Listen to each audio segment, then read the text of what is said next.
We've got to talk about automatic Windows updates because there are some dangers. There's some pros to it as well. It was in the newsletter. Hopefully you got that. It was in the Patch Aware section.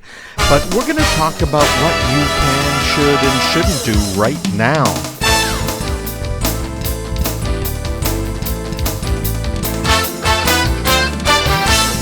The patch that we need to worry about is the one that is going to sink our ship, right? There's a lot of different patches out there. I mean, thousands or released tens of thousands every month. And they're designed to do a few different things. One, of course, to help improve performance, to add some features. But there's also the crucial ones for security. And that's what I've been trying to cover in my newsletter in the Patch Aware section, to help everyone be aware of what needs to be done, when it needs to be done, how it needs to be done, all that sort of stuff, right? And we've got to be careful because the patches, they could help us with our cybersecurity. They could help us with performance, but they could also bring all kinds of unexpected headaches. You could lose data. You could have unstable systems, unwanted changes. Things just don't work anymore. And my gosh, that was really the case in the Windows world for a very long time. It still happens sometimes. A patch comes out and guess what? It decides it's going to kind of wreck things for you. Not much fun. The Mac side, it happens a little bit every once in a while. The iPhones have been just really great for quite a while with their patches, and they just happen at night automatically when it's plugged in charging. You can't ask for much better than that, and then they don't cause problems later on in the day. It's very rare that an iOS and iPhone patch from Apple causes problems. On your Android devices, you can expect problems if you get patches. That's frankly the biggest problem with Android is, Android is made by Google. Google is concerned about cybersecurity.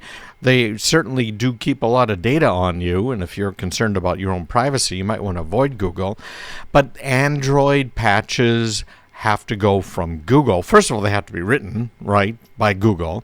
And then they have to go from Google to the manufacturer of the phone. Well, remember, the manufacturer of the phone isn't really the manufacturer of the whole phone. Apple doesn't make their own phones. Samsung, you look inside, the parts aren't all Samsung parts even. So the phone isn't exactly that manufacturer's phone. So what they have to do now is they take that code that came from Google, the Android code.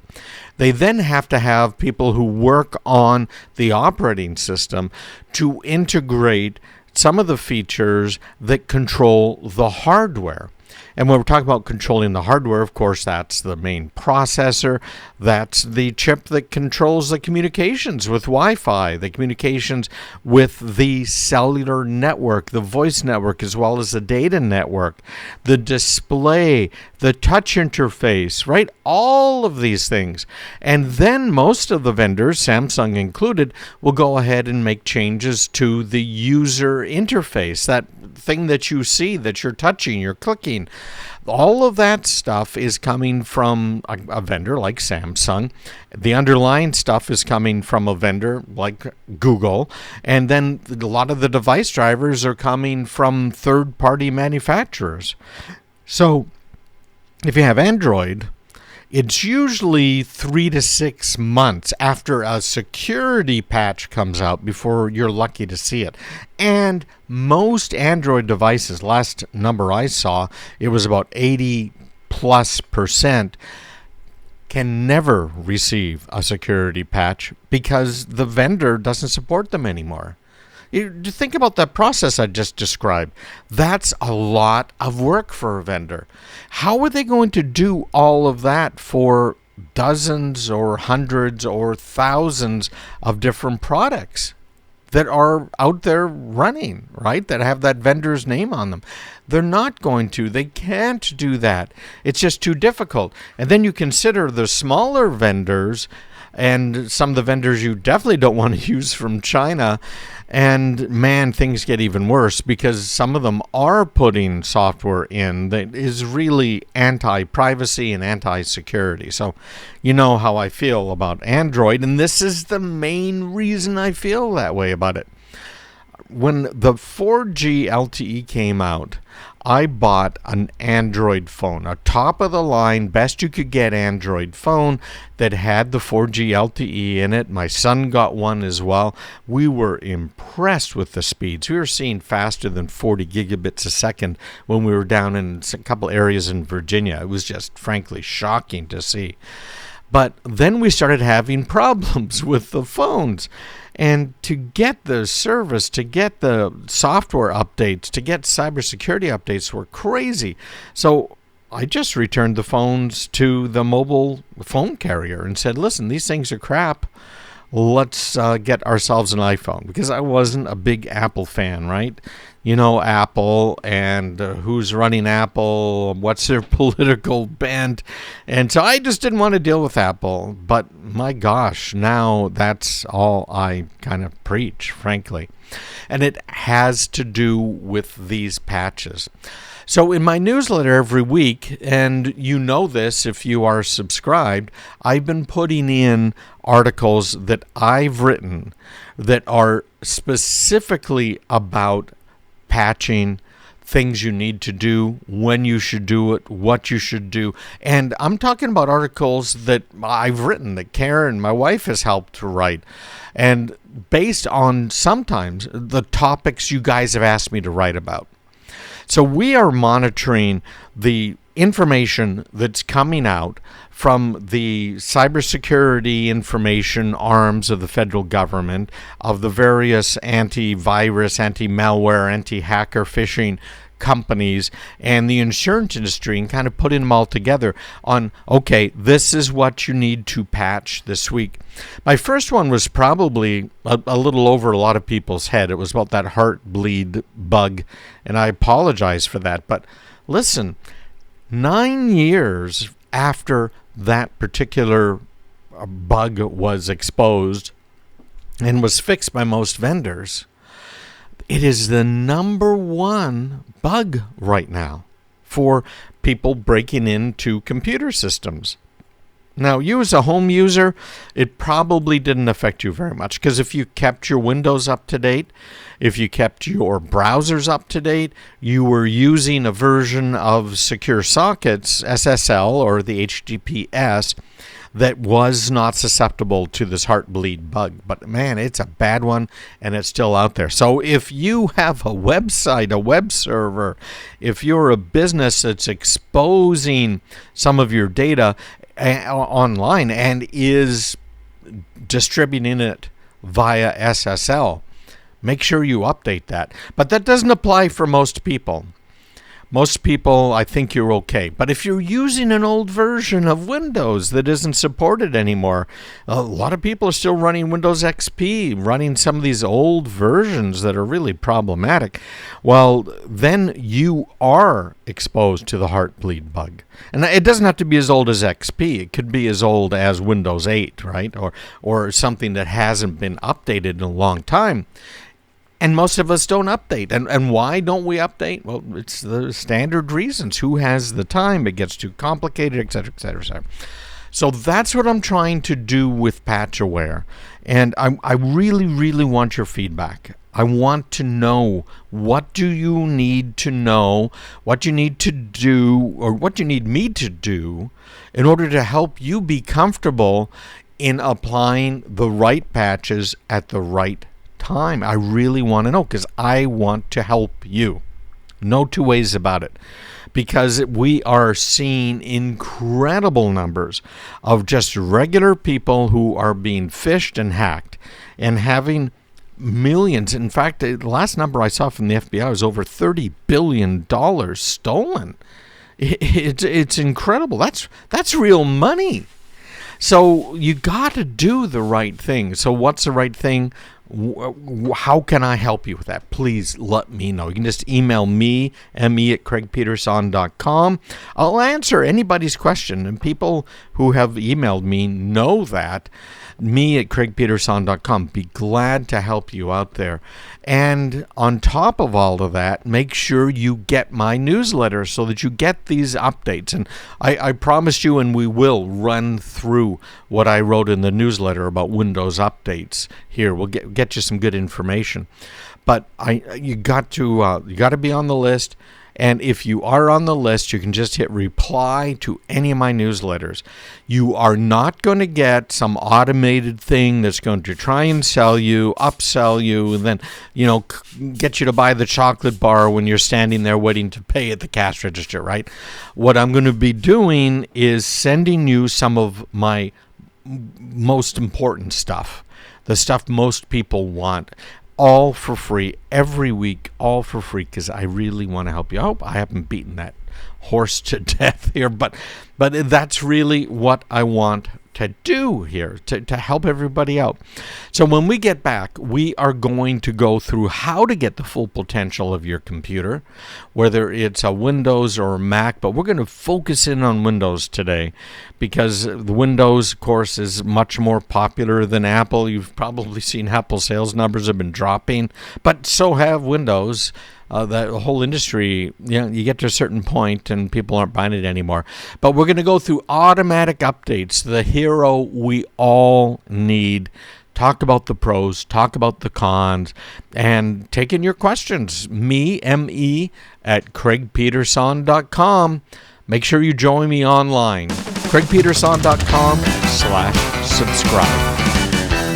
We all need a bit of a hero in our lives, and frankly, automatic updates could be that hero, but they could cause problems. So we're going to go through some real-world problems that I have been aware of or part of with automatic patching. Is this the hero you need? Is this a good idea?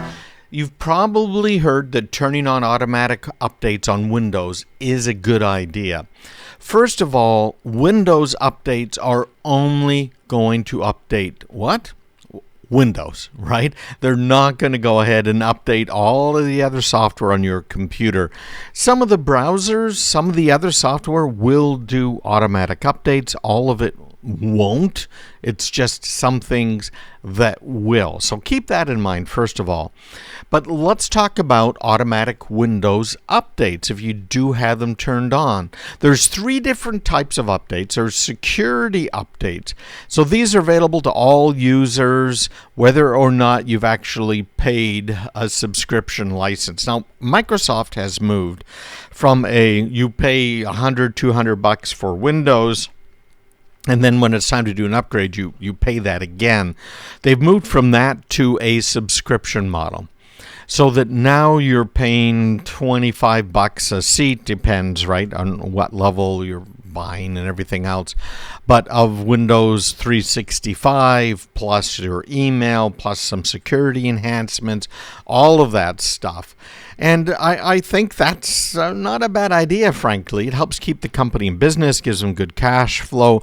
I don't like it myself as a reseller because there's no money to be made in that. But, there's a good side on that as well, which is resellers like myself, we have to make money from not just selling Windows or just selling Word or Office. We make money by supporting our clients, which is what I like anyways, right? So these security updates are intended to fix problems with security holes in Windows that could allow hackers access to your computers if they are left unpatched. Okay, so security updates are very important. You'll see those if you go into Windows updates on your computer separate. You'll see the security updates. You'll see the feature updates. Those are the other ones. So these are new features like the Edge browser getting changed, completely rewritten for the 3rd time. Cortana, right? Which I don't know of anybody actually that uses Cortana. Microsoft is bringing back Clippy, apparently. If you remember good old Clippy, many people are not Clippy fans, but they're bringing it back as part of their whole AI deal with OpenAI and ChatGPT. But they have a whole bunch of different stuff that they will be updating, and those are available for people who have the active subscription plan. And nowadays it's called Microsoft 365. It used to be called Office 365. Why not change it?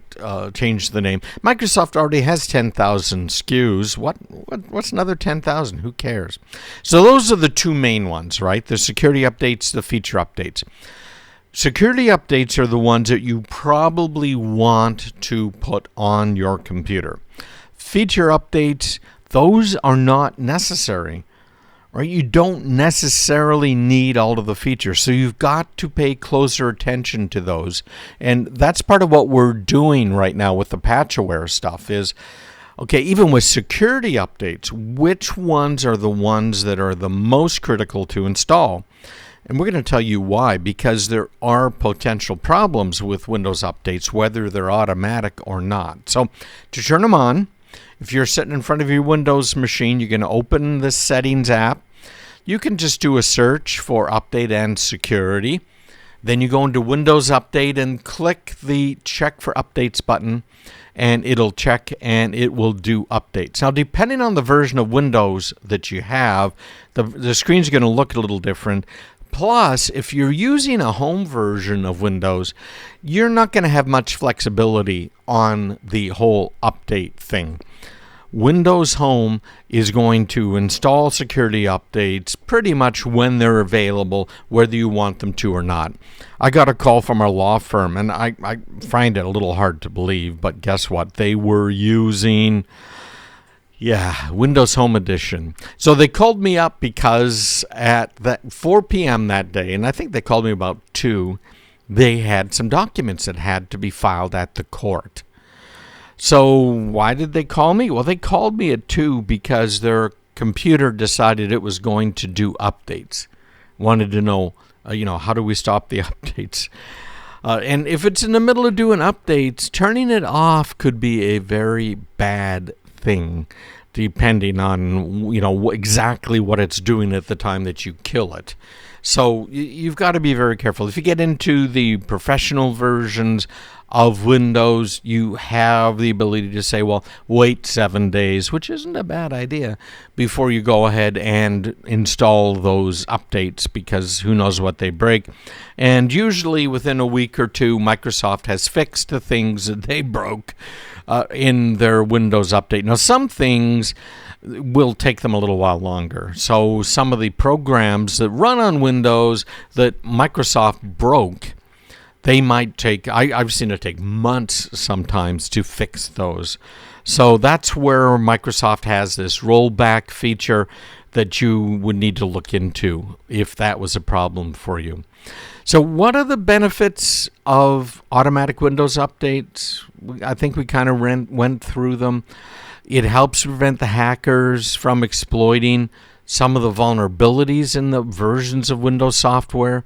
It can lead to data breaches, cyber attacks. It's going to help protect you somewhat against some of the phishing attacks where they're trying to get you to click on something, and then, of course, that'll download some software that's going to cause you all kinds of headaches.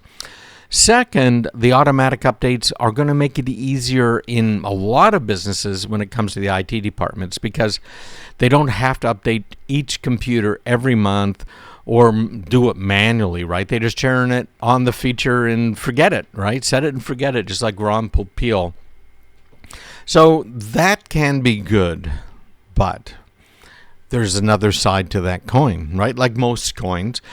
First of all, you should consider data loss, because if your computer's turned off or in sleep mode when an update is installed, it might not be able to save any open files or open documents before it's restarting. And this is also going to depend on what software you're using and how smart the software is. So you could get data loss if your computer isn't in a UPS and your power goes out, right? That's just almost the same as turning it off when it's in the middle of a patch. could be very, very bad, right?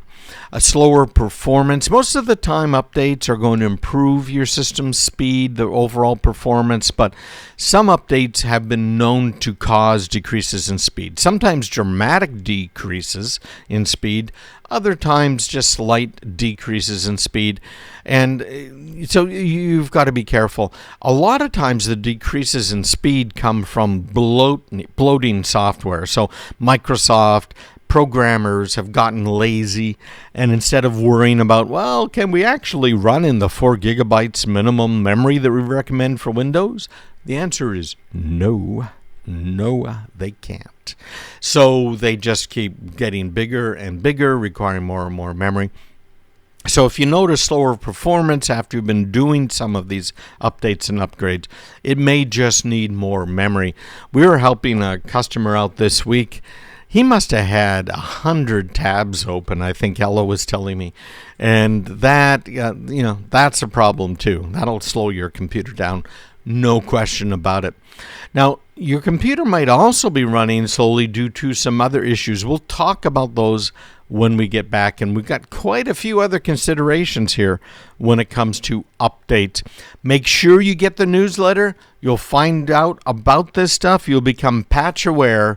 CraigPeterson.com/subscribe. Yes, I fixed that page. So what are the other problems that you could have if you're doing Windows updates? And you know what? Some of this stuff doesn't just apply to Windows. Most of this applies to pretty much anything that you might be patching or updating. Important stuff. We've run through some of the reasons so far that you might want to update, some reasons why you might not want to update. That's what we're on right now. So slower performance. I mentioned that over time your computers can slow down. A lot of the reason for that is because the applications you're running, the operating system that you're running, gets bigger and bigger, wants more CPU, wants more memory. And that's why sometimes just upgrading the RAM or putting a faster disk in, maybe an SSD, replacing that spinning disk, is really going to help as well. But there are some other potential problems that are exhibited by slower performance, and that includes infections, malware, viruses. Nowadays, it includes things like crypto mining.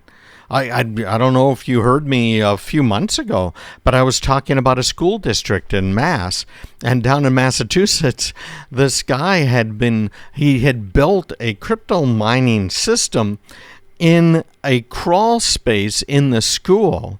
And so the school was paying for the cooling for the crawl space. The crypto mining operation was paying for the electricity for the crypto mining operation. And the guy was caught, ultimately, right? But crypto mining can really slow your machine down.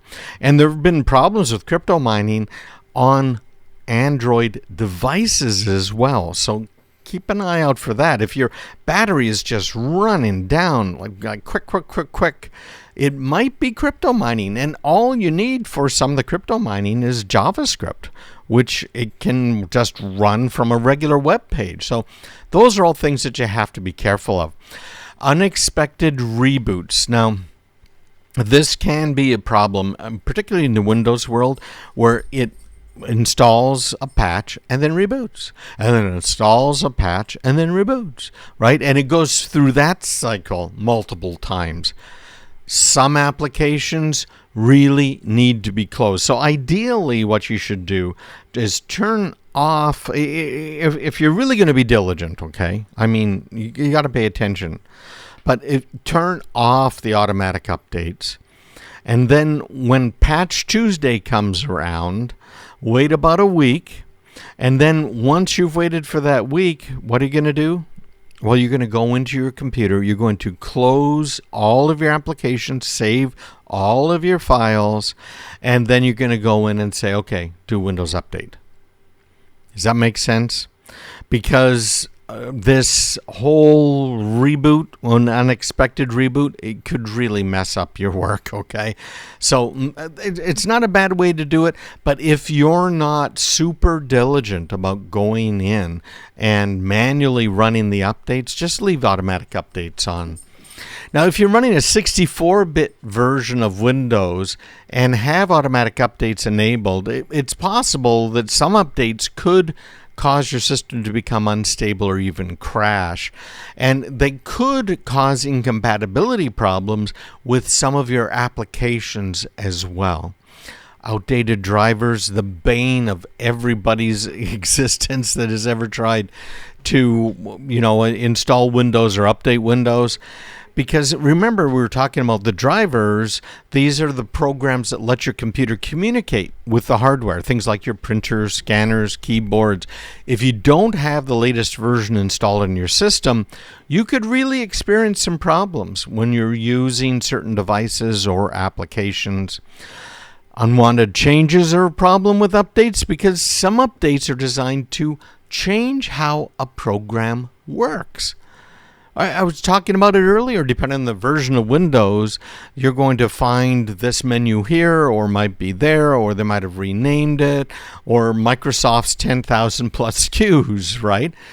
So these programs, when they're changed, or when the operating system is changed, and there's different OS calls, or maybe there's API calls into the cloud, that could really break some programs that you rely on. For example, if you got Microsoft Word and you're using it for writing letters and documents, but you find out suddenly it's been updated and it now has features for web design, which it does. Really? Word? Okay. But it does. You'll need to learn how to use new features before you continue your work, and those new features might be buggy and cause problems with features you're normally using, right? It's a tough world. Data loss of functionality. The list kind of goes on and on. I've got it all in my newsletter. It's all on my website. If you go to craigpeterson.com, just scroll down on the homepage, find automatic updates, the hero we all need. And I go through all of this stuff there and some of the nightmares. So if you're not sure, it's really best to wait until after business hours or maybe on a weekend when you have more time to recover from any issues that may arise. You also want to make sure that your computer is backed up before you do an update.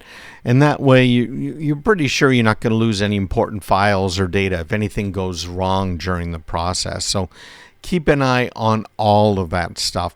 So all of this was covered in my newsletter.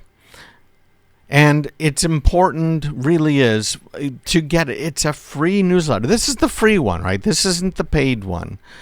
This is the free newsletter, and I've got the patch-aware stuff in there, and I really want everybody to pay close attention to it. And I'm going to keep this up. We're going to tell you what you should be patching every week and when there's some critical stuff that's out there. And I'm thinking about making another email list that's specifically about patches. And if you'd like to be on that email list, email me. I want to know if it's worth my time, right? Because this stuff takes hours to do every week. And I'm glad to put the time in. But if no one's going to use it, it's really hard. It's hard for me, hard on the marriage, hard on everything else, right? So let me know. Me at craigpeterson.com. Would you like to be on the patch-aware mailing list where we're giving you more details? See, my general mailing list, you're going to get some of that stuff. But the patch-aware mailing list is where the action is really happening. Now, we've got some interesting articles in the newsletter as well this week about AI. So we'll be getting into those. I'd also like to get a little feedback from you guys about the newsletter. I have changed it. It's still where I'm going through. I'm finding some of the best articles online, ones that I think are really going to impact our lives, and putting them in its curated articles. But if you've noticed the last few weeks, I'm no longer just pulling some verbiage out of the articles. I am writing a few paragraphs about the article and what my summary of that article is. You still can click through to whoever it is, and I got everybody, Ars Technica, Time Magazine, all the way through more right-leaning and centrist places, because tech, when it comes to tech, politics shouldn't matter. Let me just put it that way. So what do you think of that? Do you like what I've been writing here in the newsletter? And I'd love to hear from you. I love to hear the appreciation. It makes it more worthwhile, that's for sure. Just me at craigpeterson.com.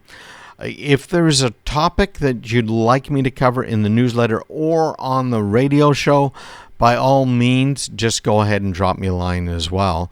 Just again, me at craigpeterson.com. I know I can talk, man. It has been one of those weeks. Has it been one of those weeks for you too? Man, it seems like half of everything is going wrong this week. Oh, man. All right, so stick around. We're going to talk about the latest in AI and a new term, confabulation. You might not be familiar with that, but man, you need to know what it is.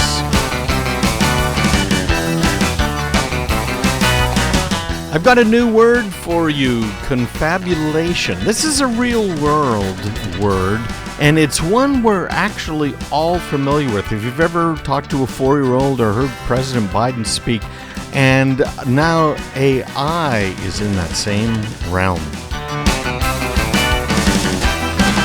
Well, I said in my newsletter, the AI chat box apocalypse is on us, folks. This is really a great bad time, I guess, to be alive.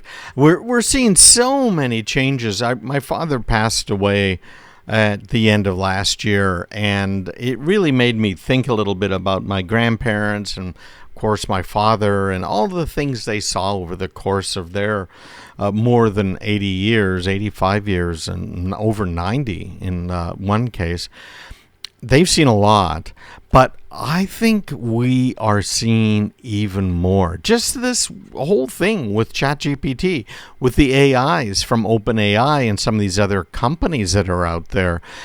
Bing Chat, of course, which is based on OpenAI, Google's Bard, and some of the others. We've talked before about how some of these chatbots that were intended to be used to help people who have loneliness, maybe need a little psychological help or support, actually drove people to commit suicide. Okay, it's a really bad thing. So there's a great article that I had in my newsletter, and this is up. No, I guess we're not putting it up on my website anymore. You got to get the newsletter in order to see these things, because I just don't have enough time. But ChatGPT and these other AIs are great at making things up. And this is why I mentioned the 4-year-olds or President Biden.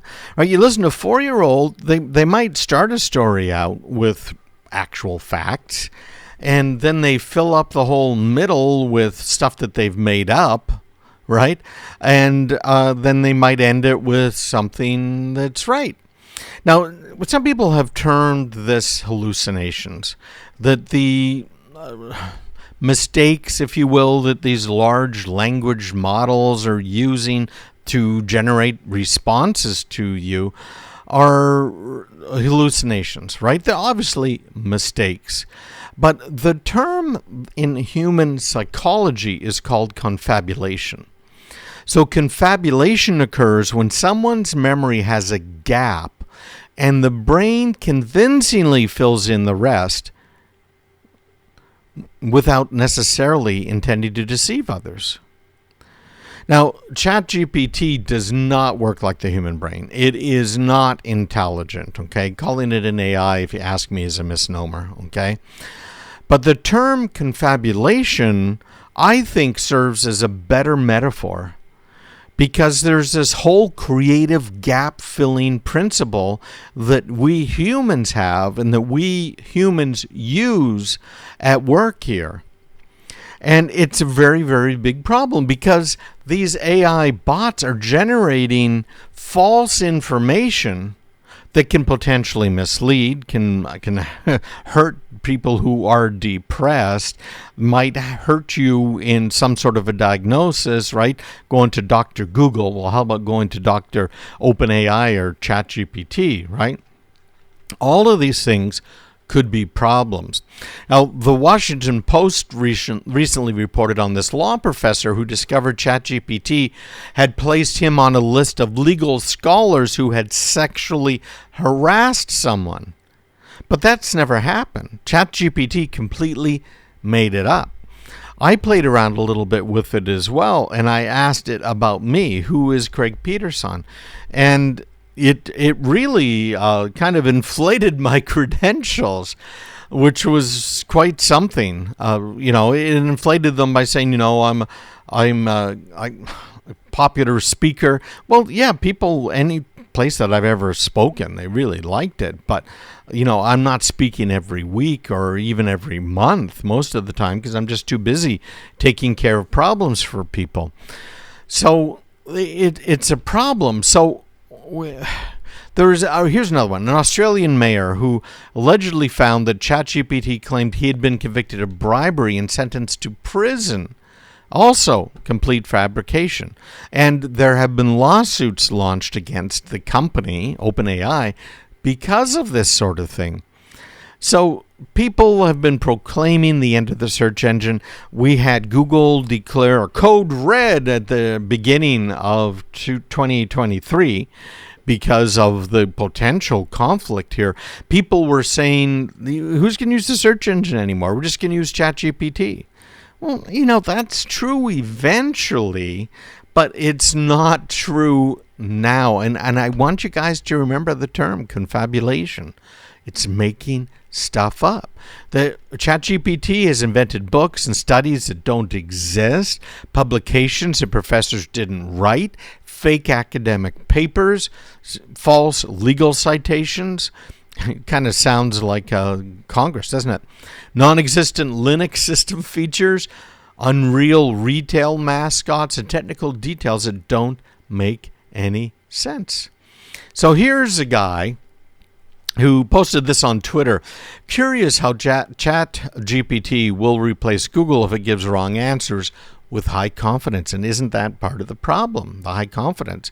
For example, I asked ChatGPT to give a list of top books on social cognitive theory. Out of the 10 books on the answer, 4 books don't exist, and 3 books were written by different people. So he shows a picture here of the responses. A book doesn't exist. Here's one of them. The Handbook of Social Cognitive Theories and Neutral Mechanisms, edited by Brian Ross and Klaus Fiedler. Sounds legit, doesn't it? Here's another one that doesn't exist. Social Cognitive Neuroscience, an Introduction by John Capiopo, I guess, and Gary Bernstein. Another one that doesn't exist, Cognitive Social Psychology, the Social Cognitive Neuroscience of Leadership. And it's attributing these all to authors. And then there's 3 other books on this list of 10 that do exist, but it is being attributed to authors that don't exist. Okay, so this predilection for fibbing counterintuitively, really, and it's why we're talking about confabulation here. Now, ChatGPT is an obvious improvement over the vanilla GPT-3. I've been using GPT 3.5. I've been using GPT March 2023. There's another version of it, and of course, GPT 4, playing with this stuff for a couple of years now. But the newer versions of ChatGPT refuse to answer some questions or let you know when answers might not be accurate. So here's a quote. Okay, this is from Scale AI. A major factor in chat's success is that it manages to suppress confabulation enough to make it unnoticeable for many common questions. Compared to its predecessors, ChatGPT is notably less prone to making things up. That's Riley Goodside, is an expert in large language models over at Scale AI. So if it's used as a brainstorming tool, which is how I've been using it now, Karen's been using it, I know a lot of other people using it, a brainstorming tool, a writing assistant, ChatGPT's logical leaps and confabulations might lead to some creative breakthroughs, frankly. It'll get you past the writer's block that everybody has that's ever had to write anything, right? But you cannot use it as a factual reference. OpenAI knows that. OpenAI knows that ChatGPT can cause some real harm out there for anyone who's using it. So be careful. It's ChatGPT is incredibly limited, and that's, by the way, a quote from OpenAI's CEO. But it's good enough at some things to create a misleading impression of greatness. It's a mistake to be relying on it for anything important right now. It's a preview of progress. We have lots of work to do on robustness and truthfulness. And in a later tweet, according to Ars Technica, he wrote, "It does know a lot, but the danger is that it is confident and wrong at the same time, a significant fraction of the time." So be very careful. Check it out. Use it. It's going to help you, I think, in a lot of ways. And there's a lot more detail in this article, and you can just follow this in from my newsletter. And it talks a lot about the confabulation. So there's really only one question that matters with AI, and this is from Time Magazine. Frankly, AI is risking democracy. Absolutely is. The Future of Life Institute has really sparked a debate, fiery debate, frankly, with a petition, folks, that's demanding a 6-month halt on AI experiments. I've talked about this a couple of times on the air before as well. So these tech whizzes are warning of apocalyptic consequences if developers don't hit the brakes. Now, a lot of opponents are split, but big names are chiming in. And there was a letter co-signed by, I think it was 300 leading Silicon Valley people that are saying, we got to be careful about this. Well, we sure do. But let's talk about reality. If you're a company and you're trying to gain a competitive advantage or even maintain an advantage that you have, you are all on top of AI. You have to be, just like Google with its code red because of OpenAI and what it was able to do. So are you going to sit on your hands for 6 months? This letter is calling for there to be no development on any AI that's better than ChatGPT 4. But I don't think that's going to happen. I think they're going to continue to work on it, pump out new stuff, and use us as guinea pigs for all of the latest creations. You're already seeing it. And if you want to play for free with one of these, just go online to a website called you.com, you.com, and they're tied into OpenAI. It's a search engine. They do regular searches, but they will also provide you with all kinds of, AI responses if you want them. you.com. Make sure you get my newsletter. You've got to be patch aware, and that's part of my newsletter every week. I'd love to know what you think of the newsletter. Just hit reply. Let me know about the new way we have started laying things out and all of the new summaries I've been writing as well. Take care. CraigPeterson.com. These are exciting times, let me tell you. I want to talk a little bit about this whole artificial intelligence stuff and the webinar we had this week. There's a few of us got together on Zoom, and I went through what AI is really meaning to all of us. These are exciting times. I want to say a quick shout out too. I had 3 case studies this week that I did, Raymond and Leanne and Harriet. And I just want to say thanks, guys. It was really a whole lot of fun, and I am so glad I could help. These are absolutely free all three of them, well, two of them were retirees having problems with computer stuff. And, I've been, at one point, like 20 years ago, when I was kind of the, computer expert sort of a thing, I've been receiving these phone calls about, hey, I get a blue screen of death. What do I need to do? And that's not what I like to do, right? Because it gets just too narrow, too specific to an individual person, their computer, their problem. So what I've decided to do, and this is another thing that I'm kind of a kick in the butt, but I've decided that, hey, I'm going to go ahead and make myself available. So I have a few time slots a week that I open up, and Mary manages that for me. In fact, if you email me at craigpeterson.com, Mary's more likely to get to your email first. By a long shot. It can take me more than a week sometimes when I get really busy to get to those emails. So being able to sit down and do a case study with people, I think is a great thing. And then ultimately what I want to do is take those case studies, edit them up a little bit, get rid of the more private information that's in them, because we record all of them, and make some of those available to everybody. Because let me tell you, the problems people have are not unique to them. It's kind of like businesses, right? They're all about 90% the same, give or take. So it's something to seriously consider. And when you get right down to it, it's really a public service. That's what this show's about, right? That's why you guys are listening, because I provide hopefully some great content for you. And every week I get a few emails thanking me for what I do, and I really appreciate that, let me tell you, because this is a labor of love. I don't get any revenue from any advertisers or anything else. I let that all go to the stations, and it should, right? They've got lights to keep on. So do I. But every once in a while I pick up a new business client, and that's always rewarding for me. So shout out to those three for this week.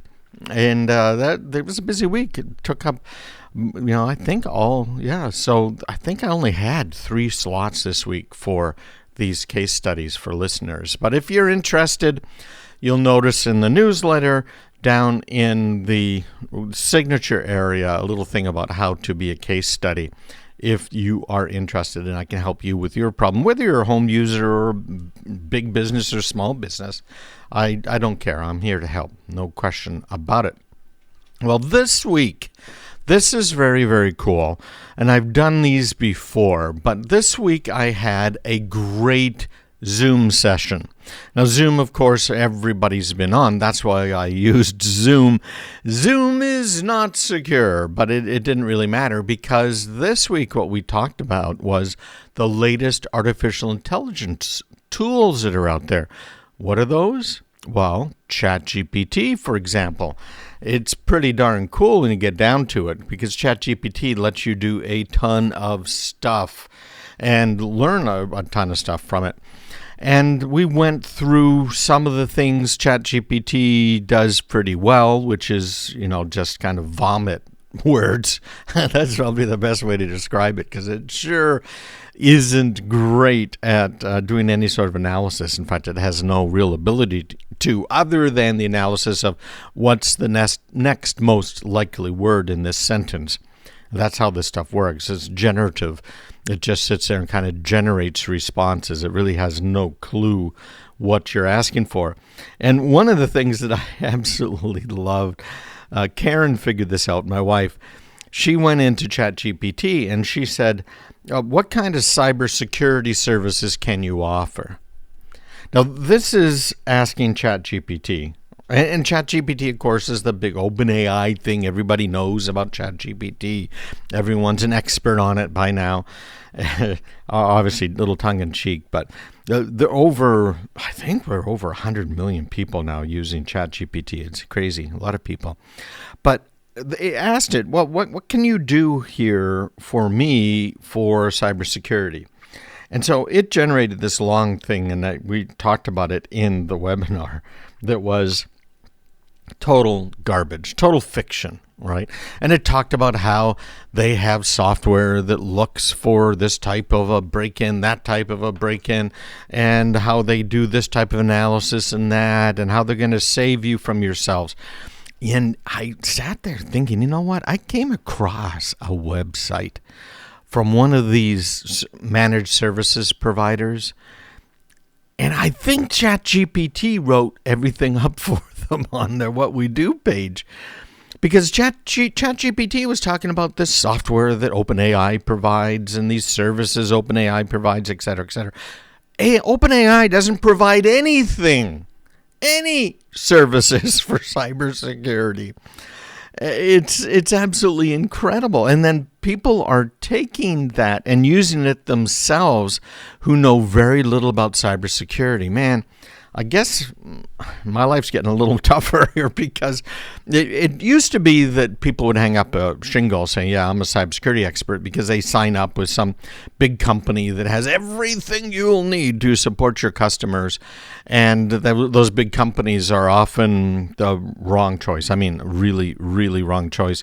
If you don't know what you're doing, you don't know how you do it. And in fact, one of them was hacked, a year and a half ago, so badly that it ended up hacking, because of this company that was being used by these managed services providers. It ended up hacking government agencies and tens of thousands of businesses worldwide. Yeah, so that someone could go and hang up a shingle saying, I are a cybersecurity expert. So it was fascinating sitting there. We generated some content for Facebook using ChatGPT, for Twitter, LinkedIn, Instagram, YouTube.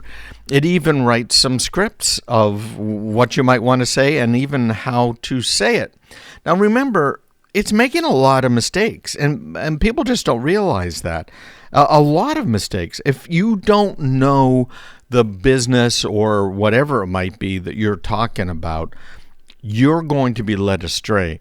You know, if you're not an expert on the Roman Empire, you probably shouldn't be asking detailed questions about it unless you're going to do a lot more research yourself. And I'm talking to you students out there, because we showed ChatGPT and some of these other ones and how they're being misused to put together history papers, English papers. The list kind of goes on and on. So it was fun. It was a whole lot of fun. It was a much smaller crowd than I expected. Now, I wanted some people to be on it, and there certainly were very interested people who paid attention to my newsletter and got that invite and responded. But that was good. That was really good, because I was limiting the number of people who could attend anyways, so that we could keep it kind of one-on-one. And that's why I also set it up as just a regular Zoom meeting. Although, as you know, as I mentioned, I'm not into Zoom. Zoom's kind of dangerous. So we had our meeting, and a lot of back and forth and a lot of demos, and I want to just shout out to everybody who was on it. I think things went really, really well. So congratulations. And thank you, everybody. It was well worth it. Now, we're probably going to do some more, and maybe longer tail, if you will. In other words, a little more specific about some tools or some applications of the tools. Kind of hard to say exactly what we'll end up doing, but we're going to do something along those lines. In fact, the case studies this week, Leanne in particular, was really kind of eye-opening to me, because it was just such a difficult thing she's trying to figure out. You know, she'd been a school teacher for years, and now she's trying to take care of her mother and also try and figure out what to do with her computer that isn't working quite right. And so what was eye-opening to me is that, yeah, there are a lot of people that don't know exactly what to do or who to trust.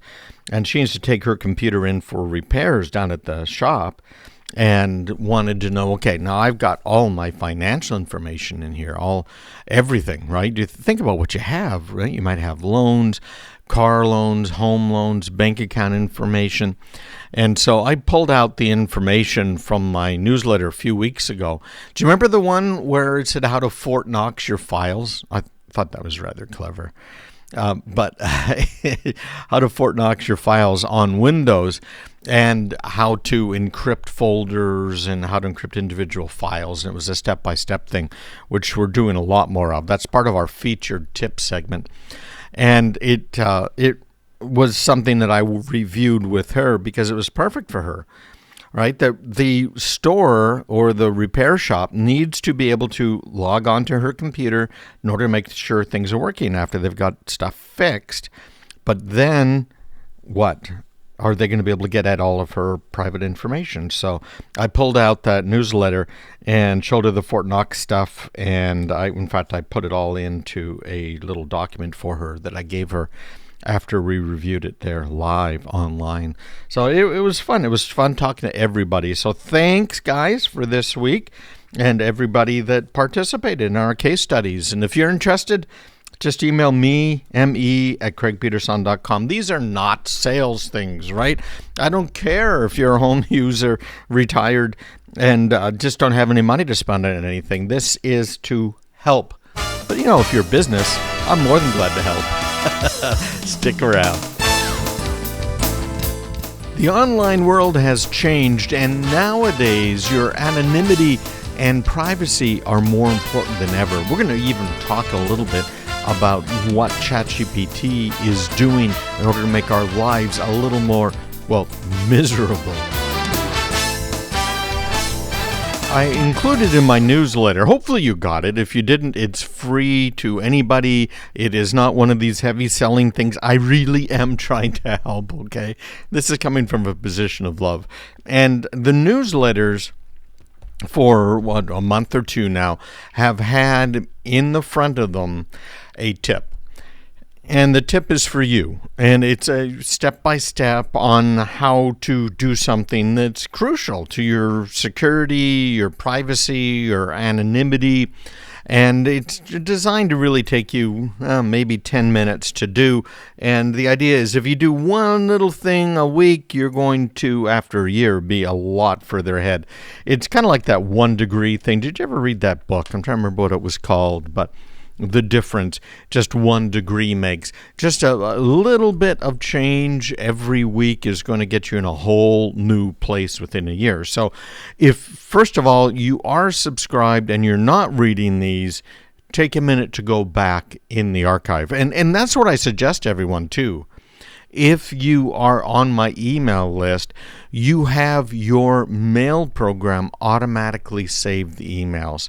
I've even got in the bottom of the email, right near the very, very bottom, a tip on how to do that on the Google Chrome browser. There's other ways to do it on others, but it's important to save these so that you can search for whatever information you're looking for. Now, I know a lot of people will go to Google. You might try and use some of these tools like ChatGPT, but as a word of warning, these tools are not as good as having somebody who knows what they are talking about. I think it's really important because if you are just relying on some tool that's online that doesn't know much about you, doesn't know much about history, in fact, all it's usually doing is trying to find what it thinks is the best match for you based on what people have been saying, I can pretty much guarantee it's not the best idea for you. So saving those emails every week is going to make a huge change for you because you can go back and review them. You can search through them, find information about what you need.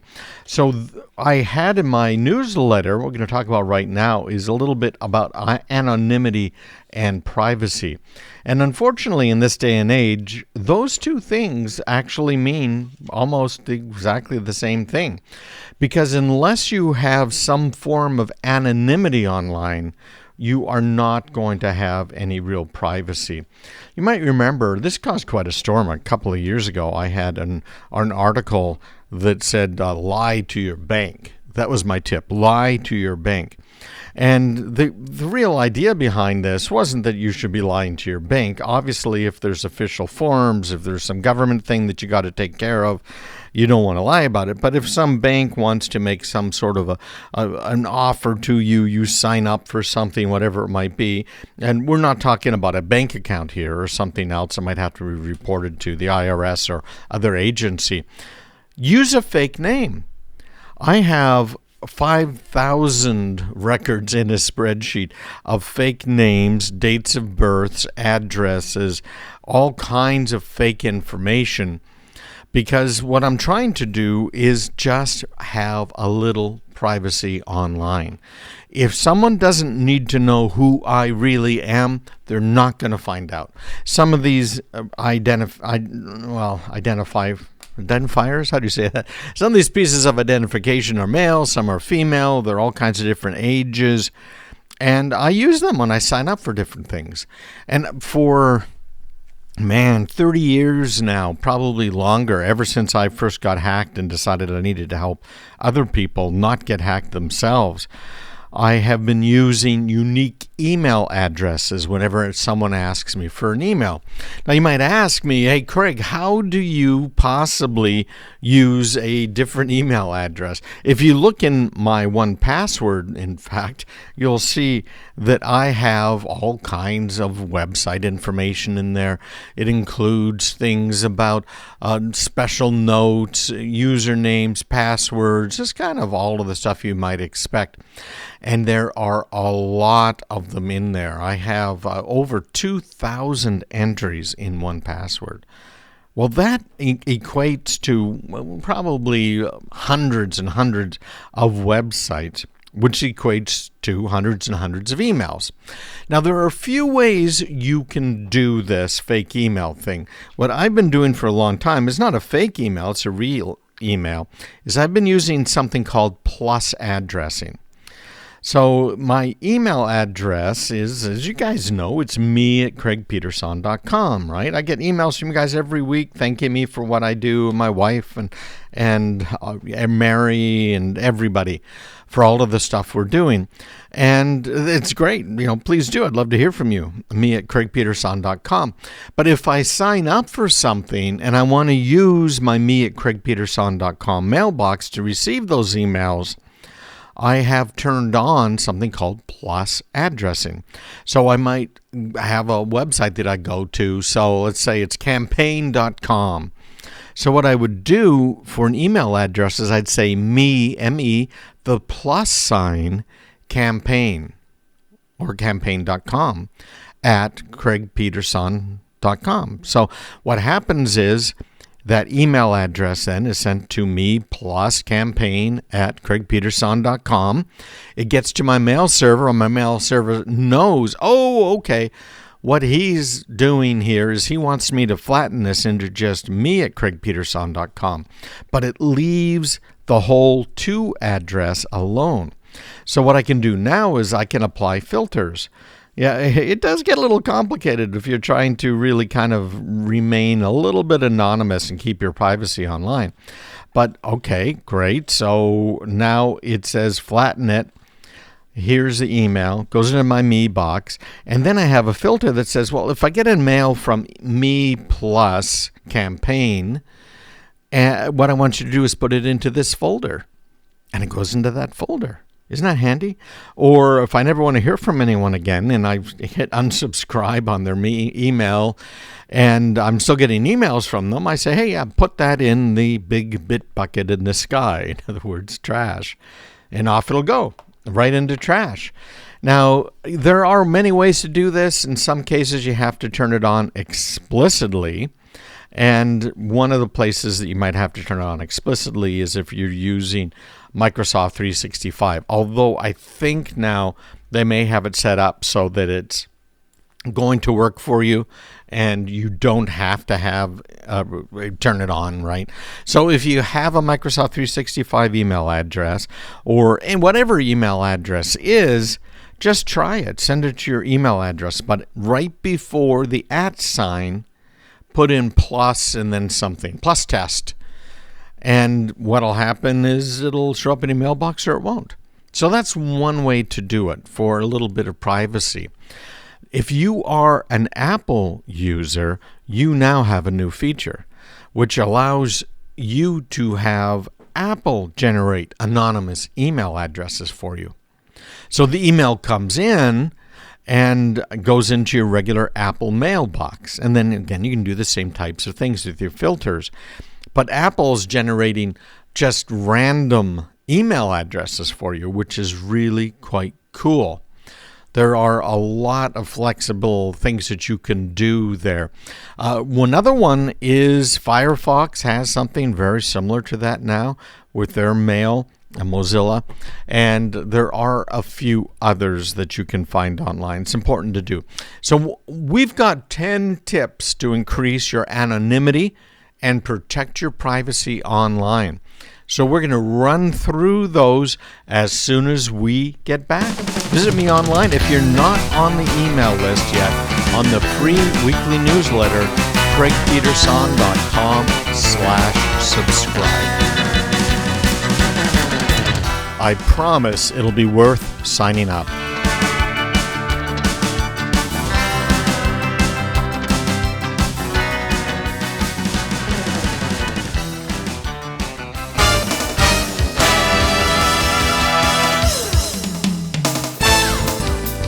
We're going to go through the 10 steps that I outlined in my free newsletter to increase your anonymity and protect your privacy online. Nowadays, anonymity and privacy are pretty much the same thing. I have talked about VPNs many times. People tend to think that if they're using a VPN, automatically, suddenly, for some strange reason, they are secure, right? Because it's encrypted, and it's encrypted. That means everything's going to be wonderful. The answer to that is no, and that is not true for a number of reasons. There's some things you have to truly consider. So let's talk about VPNs a little bit. First of all, they are encrypted as a rule, right? But I want to kind of give you an analogy that I came up with some years ago when I was teaching one of these VPN webinars. And that analogy is you're driving a car. And let's say that you are driving from San Jose, California, on up to Oakland. So you've got some roads to drive on. You're going to go across a bridge, the beautiful new Oakland Bay Bridge, and then you're going to end up in Oakland, California. That's assuming you want to go to California, okay? There's some pretty stuff out there. But anyways, that's a separate issue entirely. Or let's say you want to go from Southie in Boston on up north, right up to New Hampshire, or you name it, right? But I want a bridge in your mind. Think of a bridge, Brooklyn Bridge, whatever it might be. The VPN, I'm going to equate to the bridge. The VPN is carrying you and your data. It's carrying your car as you're driving. But before you get on that bridge, you're on roads, regular streets, maybe small streets, maybe scary streets. Then you're on the bridge. And then you're off the bridge and you're back on streets, aren't you? You got some big streets, some small streets, some scary streets, some bright streets, some dark streets. Or try saying that fast. The VPN is secure. If it might be, right? It probably is. So your data is secure as it is on that VPN going across the bridge. However, your data is exposed, just as you in your car are exposed while you're driving on those other streets. You know, the back roads, the big streets, the little streets, all that sort of stuff. You are exposed. And when it comes to VPNs, most of these VPN servers are sitting in big data centers. Most of them are rented data center space. So they can be at an Amazon Web Services data center. They might be at a Microsoft Azure center. There's many more than that, but we'll just use those two as examples. If you are a bad guy, where are you going to go to get people's data?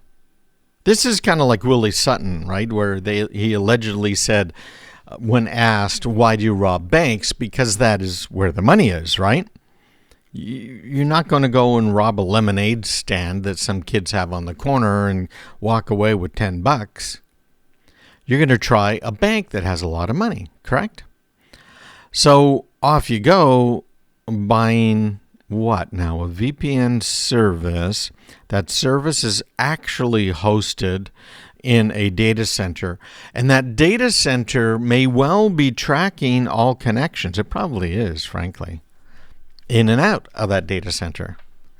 So now you got a few different interesting problems. You've got the bad guys trying to hack what? Are they going to try and hack the lemonade stand the kids have for $10? Or are they going to try and hack a VPN server that's hosted in a public data center where they might get access to thousands, tens of thousands of people's accounts, information, where they're going, and maybe even trick a few people and maybe get at their bank accounts? Right? That list goes on and on. On top of it, a lot of these, and some of the most major VPN sellers, if you will, the providers that you can find, some of the biggest ones out there who have said, we don't do any logging, we don't do any tracking, in fact, did both logging and tracking. The VPN providers, you see a whole bunch of them, right? They are actually owned by very few people and companies. Does that make sense to you? So they'll have one guy, in fact, who was shut down, had, I think it was 20 different VPN provider companies that he owned. All different names, all different marketing, and yet he owned them all, and he was selling your data. So these commercial VPN services have proven for the most part that they're not to be trusted. Now, I know some people do trust some of them. There's a website out there that says, hey, well, here's the best VPNs and privacy and security in 2023. And they name a few different ones, like NordVPN, ExpressVPN, and you hear these advertised on the radio, you're in, online, etc., etc. Interesting problems, because we're all faced with them. What do we do with our data? I want to point something out that you may not be really conscious of. And that is, if you're going to a website, let's say it's your bank, even if it's craigpeterson.com, if you go there right now in your web browser, let's do a little walk along here to craigpeterson.com. Look in the URL bar, no matter where you're going, your bank or whatever, kids' soccer team. You'll see a little lock right to the left. Usually it varies a little bit from browser to browser, but a little lock. Click on the lock. And it's going to pop up a little thing saying craigpeterson.com, connection is secure. Now, if you click on that, you're going to get connection details. And it says, okay, it is secure and the certificate is valid. Well, there's a few things going on here that you need to be aware of that, again, aren't obvious by looking at it. First of all, what does it mean when the browser says the connection is secure? What it means is that the browser's connection to the server where craigpeterson.com is hosted, or your bank is hosted, or whatever is hosted, that connection from your browser, from the moment it leaves your browser until it gets to that server on the other side, is encrypted. Kind of sounds like a VPN, doesn't it? Because it is. Now, your ISP, whoever's providing your internet service, can tell, okay, you went to craigpeterson.com if they really cared. But what they can't do is see what you are doing at craigpeterson.com.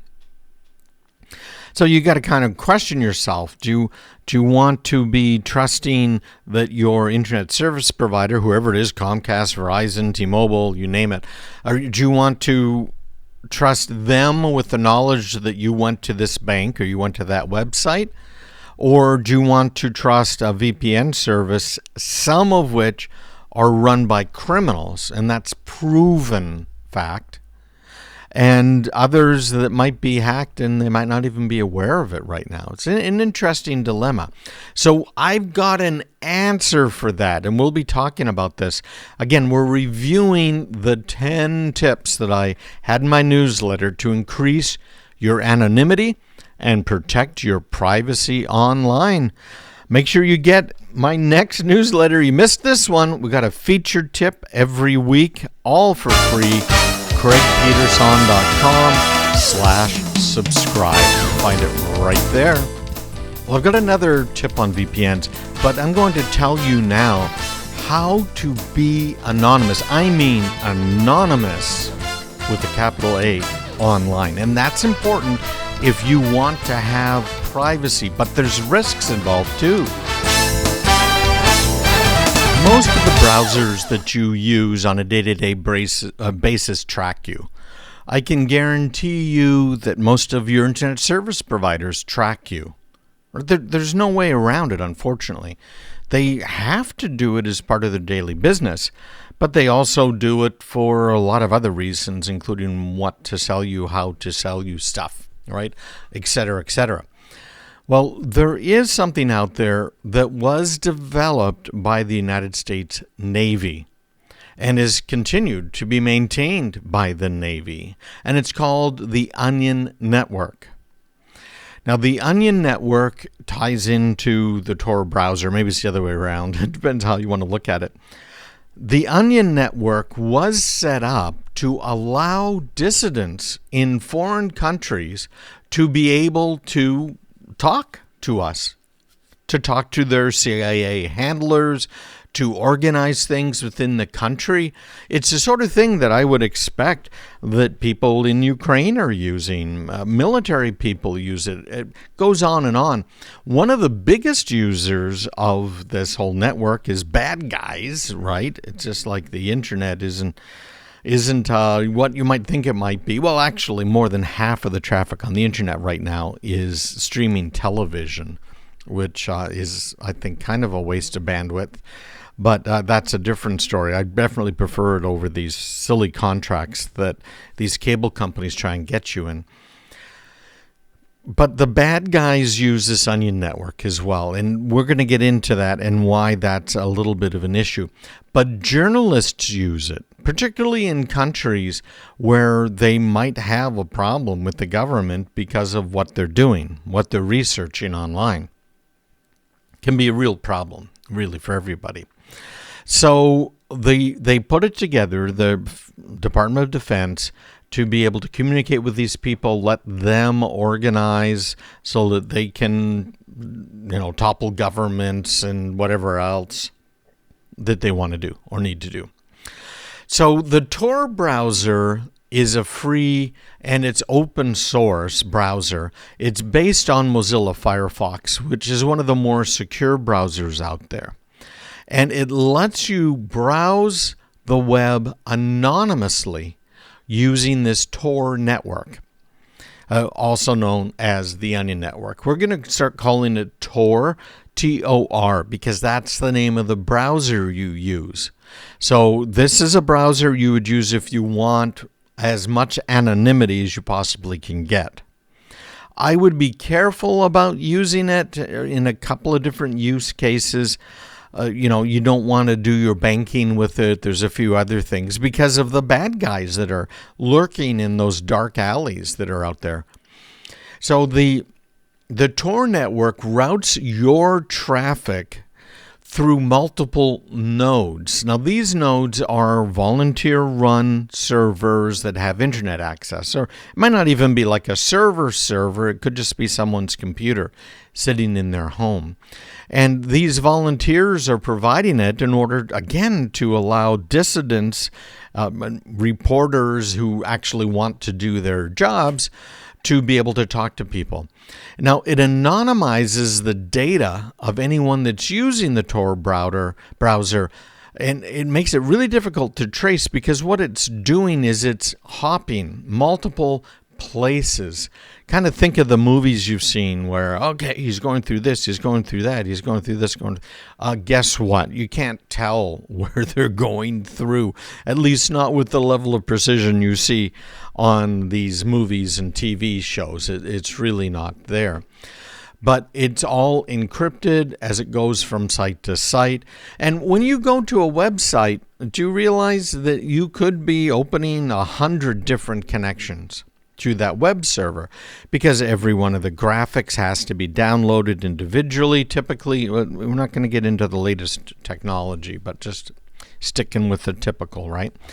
And the text on the page is another file it has to download. So there can be hundreds of things that it's doing and where it's going. So what the Tor network is doing now is it's taking that web page and getting all of these elements, all of these pictures, all of this text from different places in the country and potentially the world, so that no one who's monitoring on the far side, where it comes out of this effectively a VPN, no one knows who the actual originator was, which is why the bad guys really love it. And I hate it that they do this, but we got to live with them, right? They're out there. We're never going to stop them all. So it's providing a real high level of privacy to anyone who uses it, anonymity, security, as you are accessing websites and services and networks that aren't blocked from the Tor network. Because there are some, right? Banks often do this. There are known what are called entry and exit points to this onion network, this Tor network. And so in some cases, they're blocked. I know for most of my clients, the businesses that I work with, we block the Tor browser because we don't want bad guys using it to remain anonymous if they're trying to hack in, right? Does that make sense? So the Tor browser also, because again, it's Mozilla Firefox under the hood, and they're adding some more features, but includes some additional security features. It's got a script blocker, it's got an anti-fingerprinting system, and of course support for HTTPS everywhere, which is a browser extension you should install anyways. It's called HTTPS everywhere, and it just double checks if you're going to a non-secure website that's not encrypted, using that little lock symbol VPN I was talking about, then it'll check to see if that website actually has a secure side to it. Anti-fingerprinting is important too. The Europeans started this trend with their GDPR, their privacy regulations, and a few states have kind of done the same thing, where they're saying, well, you should have control over your information. So there now are cookie notices everywhere on the internet, and I'm sure you've noticed them, right? Only allow the necessary cookies to be able to use the website. Maybe add to that the ones that improve your speed, your download speed. Maybe allow all of them, right, so that you can be tracked. Well, there's a way around that, and that's called fingerprinting. So the way fingerprinting works is even if you have cookies turned off, they can query your browser and the information about your computer in order to identify you, fairly uniquely, in fact. Most people don't have the exact same configurations of everything and plugins on their browsers, et cetera, versions of the browser software.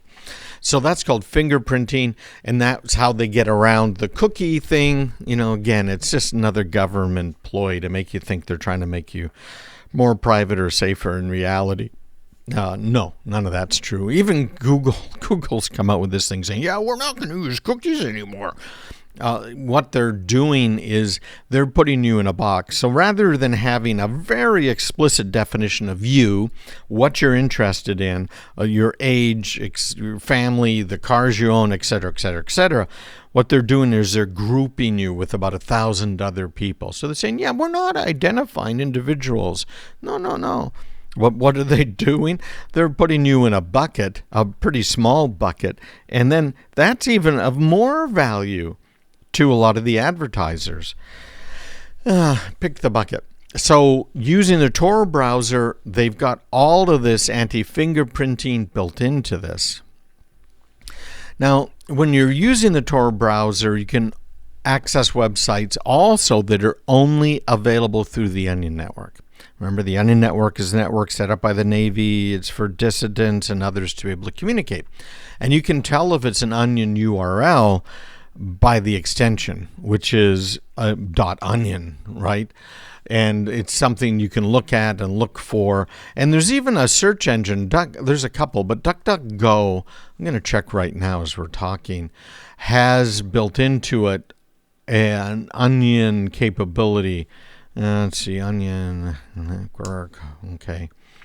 And there it is, Tor project, Onion routing. So anyways, so you can get to these different websites. This is what is known as the dark web, the Onion network.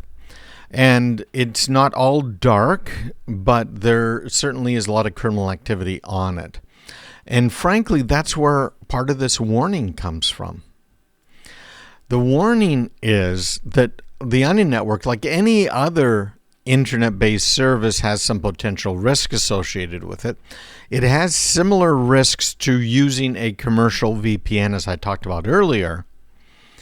And the most common risk associated with using Tor and the Onion network is that your data is sent and received over the network and can be monitored and tracked at different points by malicious actors. Now, it's hard to do that. It's designed to be very hard to do, but it can still happen. These malicious guys, the bad guys, can exploit the network. They can set up, remember, volunteer nodes, little servers on the network. They can set up malicious Tor nodes that intercept traffic, steal data potentially. Other potential risks associated with it include maybe spreading some malware and viruses through the network that can cause damage to your system. So there's no guarantees, and I hate to say this, right? But there's no guarantees that you're going to be safe, kind of no matter what you do online. But when it's about protecting your anonymity, it is all about layers. And I've got a great article about layers up on my website as well. And those layers are easily accessible to anybody through the Tor browser. It's available for free for all of your machines, Windows, Mac, Android, iOS. And if you need something a little anonymous, that's the thing to use. Now, there are 8 more tips here that I have not gone through. Plus, I've got a VPN cybersecurity cheat sheet that you can grab as well. So if you want these 10 tips to increase your anonymity and protect your privacy online, just let me know. Email me at craigpeterson.com, and Mary or Karen or I will make sure you get it. Me, M-E, at craigpeterson.com. Take care.